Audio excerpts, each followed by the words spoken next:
Thank you, Mr. Chairman, and I do want to thank our ranking member, Craig. Secretary Rollins, thank you for taking time to appear before the committee today. My district in central and southern Illinois is home to some of the nation's most productive farmland, with some of the top corns and soybean producing counties in the country, as well as a wide variety of specialty crops. It's also home to facilities for some big names in agricultural industry: ADM, Primient, Kraft, Tillamook. They just opened a factory in Decatur, plants like Corteva, Bayer, Nutrien, and a lot more. And of course, it is home to a tremendous amount of agricultural research. At my alma mater at the University of Illinois, but also Southern Illinois University in Edwardsville, and many great community colleges throughout my district. So I'm sure you can understand why I am so thrilled to serve on this committee, because the work we do here and the work done at USDA matters so much to the district that I represent. Madam Secretary, can you tell me, do you agree that the primary function of the USDA is to serve farmers in our rural communities? Just yes or no? Yes. Okay, thank you.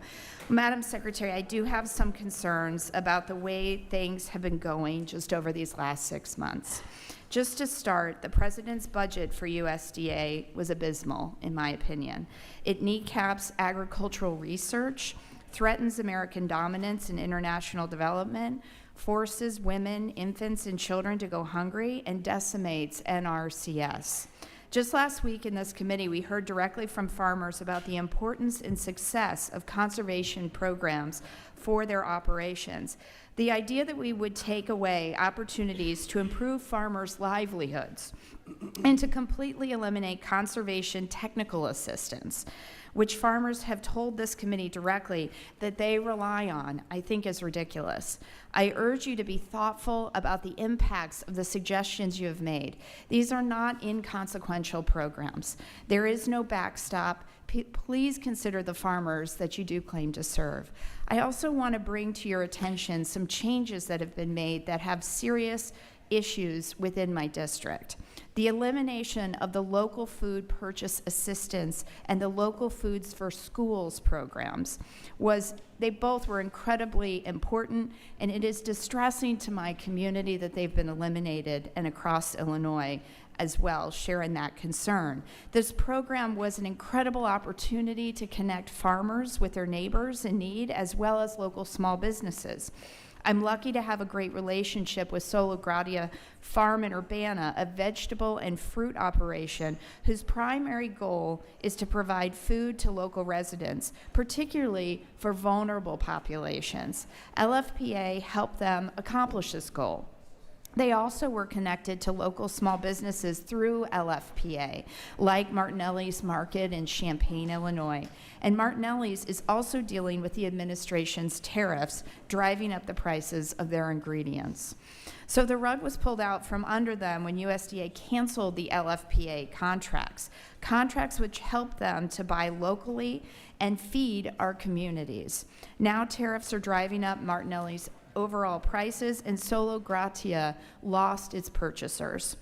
This is just an example of the many concerns I have for my district, but I want to use my time to draw your attention Can I respond to any of that? To an opportunity. Let me get through my points, okay. And if we have time, then I welcome your comments. Okay. Attention to an opportunity. This is an opportunity, I think, that could be at USDA. Love opportunities. With this administration, yes.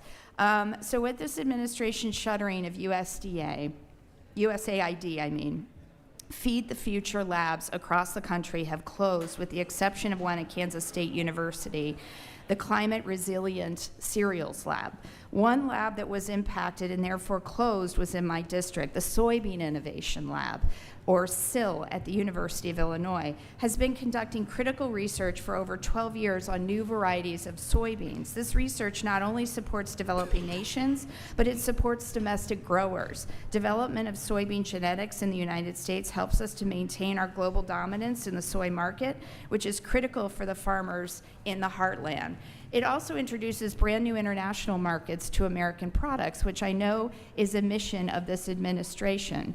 I understand that the majority of USAID activity has been moved to the State Department, including programming for the Feed Our Future lab at Kansas State.